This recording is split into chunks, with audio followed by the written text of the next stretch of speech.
এখন আমরা যাব হচ্ছে আমাদের ভেতরের যে বডিতে যে সেকশনগুলো আছে সেই বডির সেকশনগুলোকে আমরা পরিবর্তন করার জন্য চেষ্টা করব।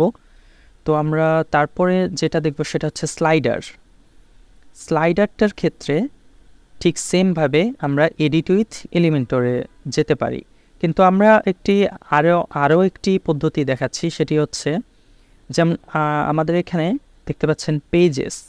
তো আমরা যদি পেজেসে ক্লিক করি, আমাদের ওয়েবসাইটে যতগুলো পেজ আছে সেই সবগুলো এখানে দেখাচ্ছে।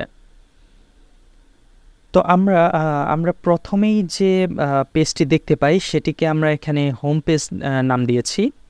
তো এই হোম পেজটাতে আমরা যদি মাউস নিয়ে যাই তাহলে দেখতে পাচ্ছেন এখানে edit, quick edit, trash, view, edit with Elementor. তো আমরা যেটা করব, আমরা এগুলো কোনোটিতেই যাব না, আমরা শুধু যাব এডিট উইথ এলিমেন্টর। তো আমি রাইট বাটন ক্লিক করে অন্য একটি ট্যাবে নিয়ে নিচ্ছি।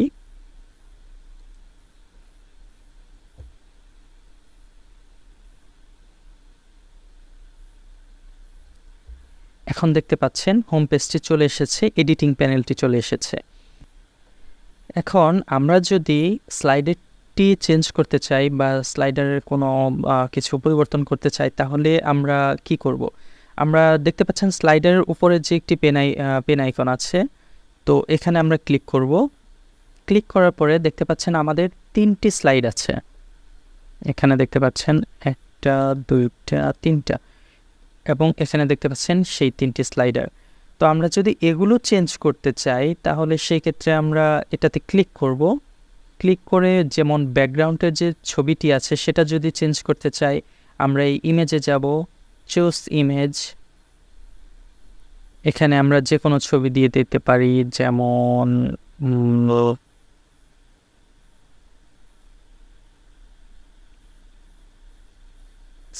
আমরা এটা দিচ্ছি, সিলেক্ট করলাম। এখন দেখবেন যে স্লাইডার 1-এ এই ছবিটি যুক্ত হয়ে গেছে, দেখতে পাচ্ছেন। যেহেতু আমাদের ছবির রেজুলেশনটি খারাপ, এর জন্য এখানে এটি খারাপ দেখাচ্ছে। তো আমরা আবার পূর্বের ছবিতেই ফিরে যাই।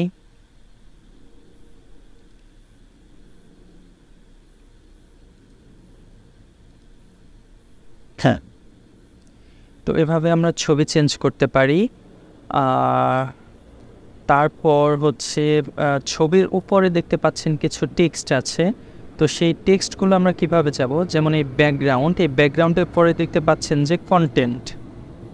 সেই কন্টেন্টে আপনি দেখতে পাচ্ছেন যে হেডিংটা ফিনান্সিয়াল রেসিলিয়েন্স, এবং তারপরে যে টেক্সটটা সেটা আমরা এখান থেকে পরিবর্তন করে দিতে পারি। যেমন এখানে আমরা যা কিছু অ্যাড করব সেটা এখানে যুক্ত হয়ে যাবে। এবং এই টেক্সটগুলোর যে কালার, সেই কালারগুলো যদি আমরা পরিবর্তন করতে চাই তাহলে সেক্ষেত্রে আমরা কি করব? সেক্ষেত্রে আমরা এই স্টাইলে যাব, কন্টেন্টের পরে স্টাইল। সেই স্টাইলে গিয়ে যেমন আমাদের টাইটেলের যদি পরিবর্তন করতে চাই, তারপর এখানে দেখতে পারবেন যে টাইপোগ্রাফি নামে একটি আছে। সেখানে যদি আমরা ক্লিক করি তাহলে এখানে আমরা ফন্টের সাইজ, তারপর হচ্ছে লাইন হাইট, স্পেসিং সব কিছু এখান থেকে আমরা ঠিক করে নিতে পারবো। এবং আমরা যদি কোনো কালার দিতে চাই তাহলে এখান থেকে টেক্সট কালার থেকে আমরা যদি এখানে ক্লিক করি তাহলে এখান থেকে আমরা যে কোনো ধরনের কালার দিতে পারবো। যেমন দেখেন যে লাল হয়ে গেছে, যদি হলুদ করতে চাই হলুদ হয়ে গেছে। তো এভাবে করে আমরা যদি ডিসক্রিপশনও চেঞ্জ করতে চাই তাহলে ডিসক্রিপশনে যাব, এখান থেকে আমরা সেম ওয়েতে চেঞ্জ করতে পারবো। টাইপোগ্রাফি থেকে টাইপোগ্রাফি চেঞ্জ করতে পারবো, কালার থেকে কালার চেঞ্জ করতে পারবো। আমরা যদি এখানে বাটন দিতে চাই সেক্ষেত্রে আমাদেরকে কন্টেন্টে যেতে হবে। কন্টেন্টে যাওয়ার পরে দেখতে পাচ্ছেন এখানে বাটন টেক্সট। তো আমরা যদি এখানে কোনো টেক্সট লিখি তাহলে দেখতে পাচ্ছেন যে এখানে একটি বাটন ক্রিয়েট হয়ে যাচ্ছে।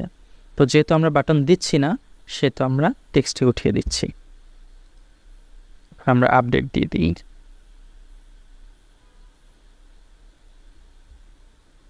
তো এই হলো স্লাইডার।